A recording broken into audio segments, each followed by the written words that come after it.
네, 안녕하세요. 주식은 역시 기리기리세 기리스입니다. 안녕하세요, 여러분들. 자, 오늘 증시는 보합권의 움직임을 오랜만에 나타내고 있습니다. 최근 들어 증시가 쭉쭉쭉 올랐는데 하루 쉬어가는 흐름인데요. 내일부터는 또다시 쭉쭉 올라가길 바라며 이번 주의 증시 전망은 어떤지 그리고 또 어떤 경제 뉴스가 있었는지 빠르게 보도록 하겠습니다. 같이 공부하시죠. 렛츠 기리.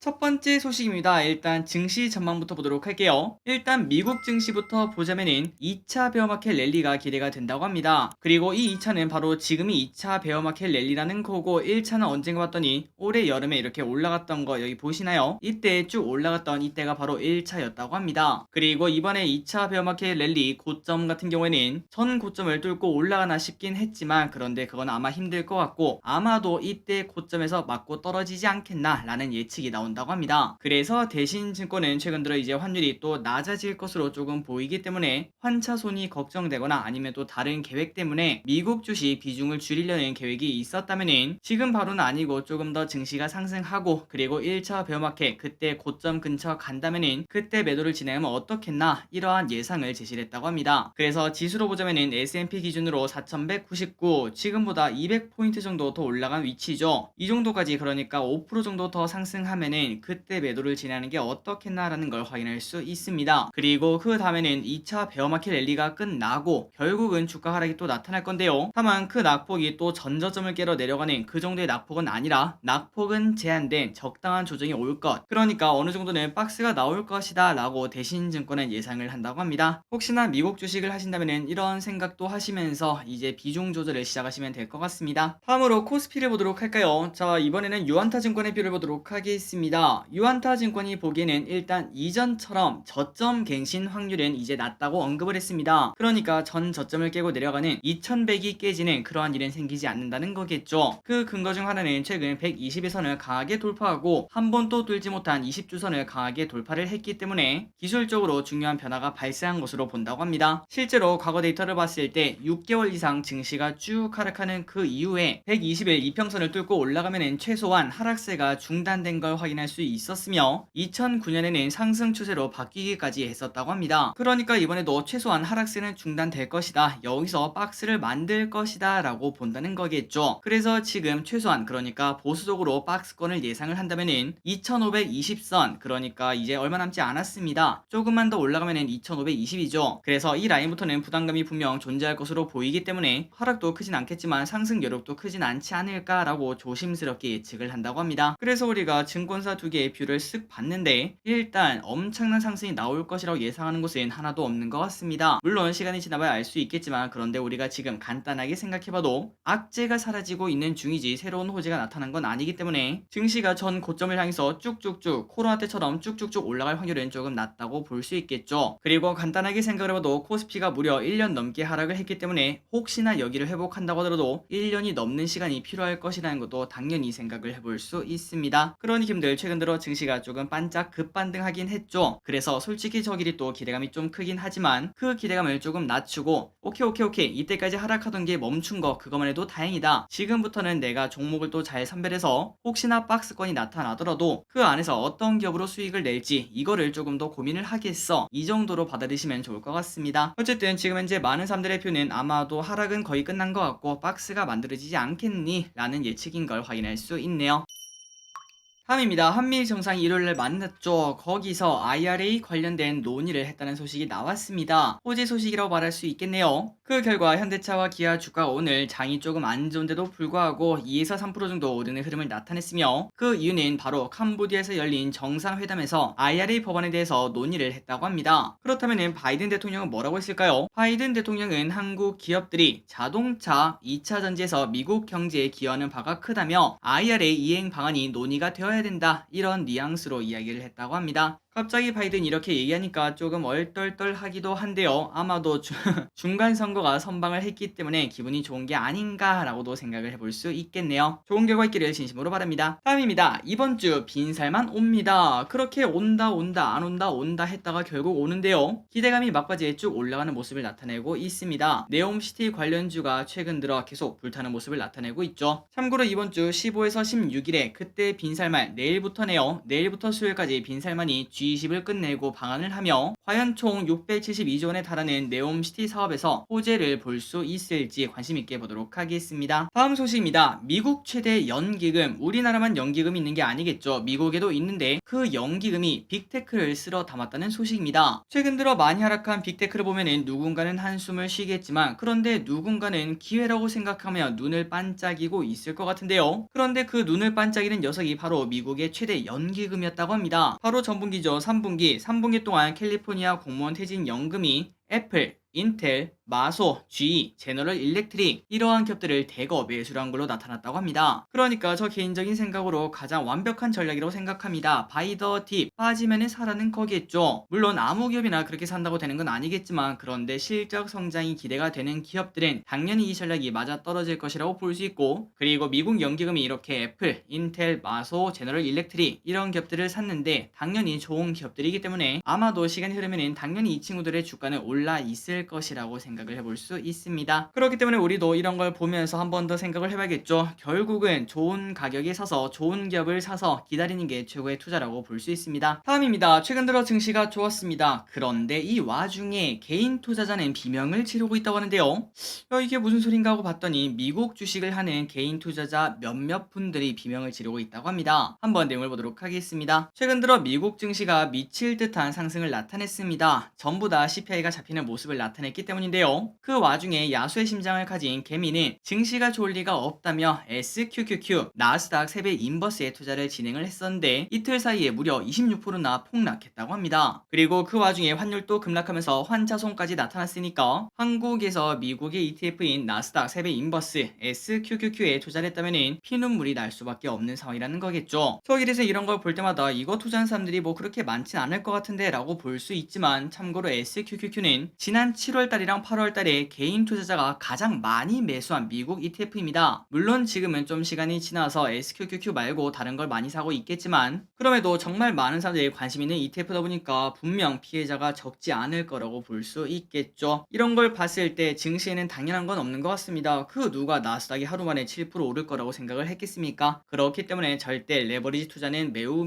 어렵다는 거, 힘들다는 거, 10번 이겨봐야 한 번 틀리면 끝난다는 거, 이 부분은 잊지 마시기 바랍니다. 다음 소식입니다. 이번 주에 중요한 소식은 뭐가 있을까요? 자, 바로 페드 위원들의 입을 관심 있게 봐야 된다고 합니다. 지난주에 CPI가 잠잠해지고 증시가 쭉 급등했고, 게다가 중간 선거에서는 민주당이 선방을 하면서 중요 뉴스가 갑자기 빠바박 쏟아졌는데, 그 이후에 연준 위원들의 입이 이번 주에 드디어 열린다고 하네요. 그리고 한두 명만 얘기하는 게 아니라 FOMC 표결권이 있는 12명 중에 11명이 연달아 입을 열게 된다고 하니까 이 위원들의 입에 어떤 이야기가 나오는지, 시장이 기대하는 피봇에 대해 어떤 얘기가 나오는지 이 부분을 꼭 관심 있게 봐야 될 것 같습니다. 여기에 따라 또 증시는 왔다 갔다 할 수 있겠네요. 그리고 중요한 거는 바로 코인 시장입니다. 코인 시장의 불안감이 아직까지 끝나지 않았습니다. 오늘 또 비트코인이 5%인가 급락을 하고 있죠. 그래서 이 불안감이 어떻게 해석이 되는가, 이 부분 또 중요하며, FTX의 불길이 아직까지 끝나지 않았습니다. 주식시장까지 그 불똥이 튈지 안 튈지 관심 있게 봐야 될 것 같습니다. 그렇다면 코인 이야기 조금 해봐야겠죠. 정확히는 코인 이야기 말고 코인이 우리 주식시장에 어떠한 영향을 줄 수 있는지 보도록 하겠습니다. FTX 지금 어떤데, 대략적인 상황은 다들 아시다시피 세계 3위 암호화폐 거래소인 FTX가 파산 신청을 했습니다. 그러다 보니까 연쇄도산의 이야기가 나타나는 중인데요. 그나저나 그 거래소가 없어지면 다른 데로 이동하면 되는 거 아니냐 라고 말할 수 있겠지만, FTX가 발행한 토큰인 FTT가 이게 당연히 정상적인 상황이 아니겠죠. 그 부분 때문에 다른 거래소도 피해를 볼 수 있다고 합니다. 그러니까 연쇄도산 이야기가 당연히 나온다는 거겠죠. 하지만 중요한 거는, 아니 길이 우린 근데 어차피 주식쟁이잖아, 코인이랑 별 상관 없을 것 같은데 코인이 터져도 뭐 살짝 움직이고 말겠지 라고 볼 수 있겠지만, 하지만 중요한 거는 거래소 그 다음에 코인만 피해를 보는 게 아니라 FTX와 거래를 하고 있는 금융사와 기관도 연쇄적으로 피해를 볼 수 있다고 합니다. 그래서 오늘 주요 뉴스 중 하나는 손종이의 소프트뱅크가 여기서 손해를 봤다는 이야기가 나오면서 오늘 일본에서 소프트뱅크의 주가가 급락하고 있다는 걸 확인할 수 있죠. 그런 식으로 어떤 곳에서 어떠한 불길이 터질지 우리는 알 수가 없다는 겁니다. 그래서 제2의 루나 사태다, 코인판 리먼 사태다, 이러한 이야기까지 나온다고 합니다. 결국은 시간이 지나봐야 알 수 있습니다. 이게 촛불인지 아니면 대형 화재인지 알 수 있는데요. 작년 이맘때쯤인가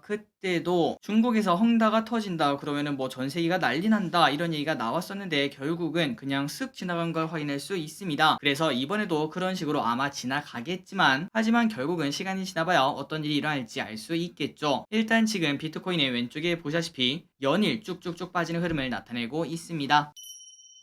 조금만 더 보도록 하겠습니다. 그렇다면 가상화폐 1위 거래소인 바이낸스의 CEO는 뭐라고 했는지 봤더니 이제 시작이라고 했습니다. 현 코인 시장 위기는 리먼 사태급이다 라고 말을 했는데요. 앞으로 더 많은 코인 업체가 그냥 하루 이틀이 아니라 2, 3주 내에 무너질 수 있다고 언급을 했습니다. 그러니까 버티다 못해 한 달 내에 넘어간다는 소리겠죠. 다만 코인에 직접 몸을 담고 있기 때문인지 모르겠지만 충격파가 빠르게 휩쓸고 난 다음에 가상자산은 스스로 회복을 할 것이다, 치유할 것이다 이렇게 이야기를 했습니다. 그래서 이런 걸 봤을 때는 그냥 보통 일이 아니구나, 우리는 코인에 대해서 잘 모르지만 이게 좀 위험한 일이 생길 수도 있겠구나 라는 생각은 해볼 수 있고, 그리고 주식시장에는 큰 영향이 없기를 바라며 혹시나 코인을 조금 하시거나 아니면 이번 기회에 바이더딥 해볼까 라는 생각을 하신다면 바로 지금 용기를 내서 하는 것보다는 바이낸스 CEO의 말처럼 한 2주에서 3주 진짜 무슨 일이 생기는지 한번 보고 그 이후에 진행하시는 게 조금 더 안전할 것 같습니다. 다음입니다. 요즘은 붕어빵 대신 군고구마가 잘 팔린다고 합니다. 최근 들어 밖에서 붕어빵 가게를 보기가 힘들다고 하는데요. 그런데 저 기릿은 우연인진 몰라도 10분 거리에 두 곳이나 있어서 잘 못 느끼고는 있습니다. 어쨌든 최근 들어 물가가 많이 비싸서 붕어빵이 비싸다 보니까 예전에 장사를 하셨던 분들이 많은 분들이 포기를 하셨다고 하는데, 어쨌든 이 때문인지 모르겠지만 최근 들어 편의점에서 군고구마를 많이 사 먹는 사람들이 늘어나고 있다고 합니다. 그리고 확실히 날씨가 추워질수록 군고구마 수요가 급격히 늘어나는 모습을 보이고 있으며 이미 전년 동기 대비 30%나 급증을 했다고 합니다. 보통 군고구마가 하나에 한 2,000원 정도 하죠. 크기에 따라 다르겠지만 싼 가격이라고 말하기 조금 어렵습니다. 그런데 겨울에 또 군고구마만한 게 없겠죠. 개인적으로는 호빵이랑 군고구마가 있으면 군고구마가 더 맛있는 것 같습니다. 다음입니다. 오늘 가장 중요한 뉴스 중 하나입니다. 중국 부동산 살리기 시작. 중국이 부동산 구제를 위한 16개 조치를 발표를 했습니다. 6개월 이내 만기가 도래하는 차입급 상환을 연장하는 등의 조치인데요. 참고로 블룸버그에 따르면 내년 만기가 도래하는 부동산 대출업체의 차입금 규모가 2,920억 달러라고 하니까 당연히 엄청난 금액이라고 볼 수 있는데, 그런데 여기서 구제 조치가 나오는 것은 중국 경제의 발목을 잡고 있던 부동산을 이제는 좀 살리는 거 아니겠는가, 이러한 신호로 해석이 된다고 합니다. 이에 홍콩 거래소에 상장된 중국 부동산 업체들의 주가는 급등을 했다고 하며, 그리고 우리나라에서도 지난주에 말씀드렸다시피 건설기계, 해운, 건설, 철강 이런 기업들을 관심있게 볼 필요가 있다고 생각합니다. 중국뿐만 아니라 네옴시티 그리고 우크라 재건 이런 것들이 전부 다 엮여 있다고 볼 수 있습니다. 다음입니다. 이제는 1억을 넣으면 500만원을 받을 수 있다고 합니다. 연 이자가 500이란 소리겠죠. 물론 제2금융권에서는 당연한 소리였지만 이제는 전국적인 주요 시중은행도 5%를 받을 수 있다고 합니다. 우리은행의 대표 상품이 1년 만기 5.18%를 시작을 했고 KB국민은행도 1년 만기 5.01% 금리를 시작을 했다고 하네요. 그래서 우리가 이런 걸 봤을 때는 야, 이거 주식 투자하는 사람이 있겠어 라는 생각도 들 만큼 매력적인 이자라고 볼 수 있는데, 하지만 이렇게 이자를 받을 수 있는 긍정적인 면도 있겠지만 그 반대에서는 이거보다 더 높은 이자를 내기 위해서 힘든 시간을 보내고 있는 사람들이 분명 있다고 볼 수 있습니다. 그래서 금리가 오르면 오를수록 이런 부분이 심화가 될 것이고 사람들은 지갑을 닫고 지갑을 닫을 수밖에 없겠죠. 금리를 이렇게 많이 주는데 그냥 적금 넣는 사람들이 많아질 거라고 볼 수 있습니다. 그리고 그 반면 대출 같은 경우에는 이자 부담이 되기 때문에 대출을 하지 않을 것이고, 결국은 이렇게 금리가 올라가면 상대적인 경기 둔화가 생길 수밖에 없다는 걸 우리가 직접 몸소 느낄 수 있는 것 같습니다. 다음입니다. 이번 주 이재용 회장 바빠용. 이번 주에 이재용 회장은 마이크로소프트 CEO, ASML CEO, 빈살만 왕세자 등과 만날 예정이라고 합니다. 일단 마이크로소프트와는 AI, 클라우드, 가상현실, 증강현실, 메타버스 여기에 관련된 이야기를 할 것으로 보이며, 또한 ASML이랑은 EUV 노광 장비에 대해서 이야기를 분명 할 것으로 보인다고 합니다. 마지막으로 중요한 거는 빈살만이랑 만나는 거겠죠. 여기에 대해서는 당연히 네옴시티 기대감은 기본으로 깔려있고 그 안에서 AI, 5G, IoT 등 스마트시티에 관련된 이야기를 할 것으로 보인다고 합니다. 여기에 관련된 섹터 어떻게 움직일지 관심있게 봐야겠네요. 다음 소식입니다. LG엔솔 직원은 불안해요. 우리 사주 대박이 터진 LG엔솔 직원들, 야, 행복하겠죠. 그런데 그들 사이에서는 야, 이거 회사 그만둬야 되는 거 아니냐 이러한 고민이 나오고 있다고 합니다. 그 이유는 바로 우리 사주 대박 때문인데 단순히 대박이 문제가 아니라 혹시나 여기서 하락하면 어떡하냐 그런 걱정이 나온다고 합니다. 참고로 LG엔솔의 직원은 1만 명 정도가 되는데 평균 2.5억을 청약을 했다고 합니다. 그런데 지금 주가가 공모가 대비 2배 이상이기 때문에 엄청난 수익금과 수익률을 볼 수 있죠. 아니 길이 그러면 뭐 지금 팔면 되는 거 아니야 라고 볼 수 있지만, 그런데 우리 사주는 상장 후 1년 뒤에 매각을 할 수 있는데 아직까지 1년이 지나지 않았습니다. 내년 1월 27일이 그때가 1년 차라고 볼 수 있겠죠. 물론 우리 입장에서는 뭐 3개월 정도는 버티면 되는 거 아니야, 떨어져 봐야 뭐 얼마나 떨어지겠어 라고 볼 수 있겠지만, LG엔솔 직원 입장에서는 LG엔솔에 무려 6억이나 투자한 거와 마찬가지이기 때문에 엄청나게 기분이 좋으면서도 멘탈이 당연히 흔들릴 수밖에 없습니다. 그리고 카벤과 카카오페이, 크랩톤을 보니까 저 일이 남의 일 같지 않은 그런 기분도 들 수 있겠죠. 그래서 지금 이제 3개월 남았는데 야 이거를 좀 퇴사해서 팔아야 되나 이러한 고민도 나온다고 합니다. 다음입니다. 코스피 코스닥 상장사들의 실적이 부진한 모습입니다. 당연하죠. 그래서 유한타증권은 이 와중에 실적 좋은 기업들을 사면 된다라고 말을 했습니다. 실제로 데이터를 확인해봐도 어닝 서프라이즈를 기록한 아이들의 주가가 당연히 좋은 흐름을 나타냈다고 한대요. 그래서 최근 1개 분기도 아니라 2개 분기도 아니라 3개 분기도 아니라 4개 분기 연속 서프라이즈를 기록한 기업들을 꼭 관심있게 봐야 되며, 그 기업들은 두산밥켓, GS,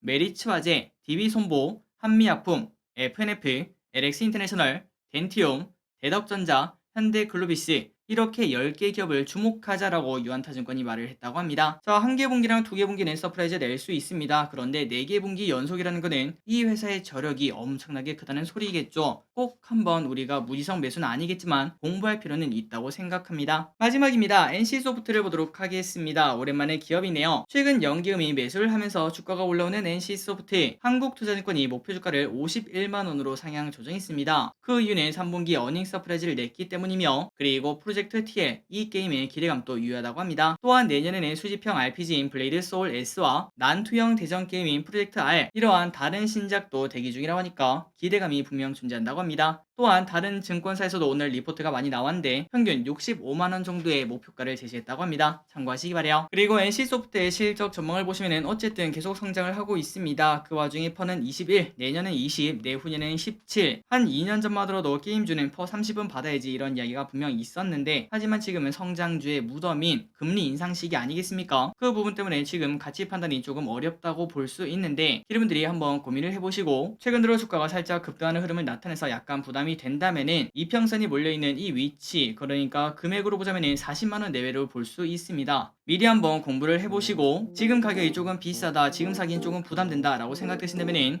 혹시나 40만원이 조금 깨지는 그런 흐름이 나타난다면은 그때부터 진짜 내가 매수해서 내가 몇 년간 들고 올 만한 기업인지 그런 것들을 고민해 보시면 될 것 같습니다. 자, 오늘의 공부 여기까지 끝났습니다. 항상 이렇게 같이 공부해서 진심으로 감사합니다. 지금까지 기리셨습니다.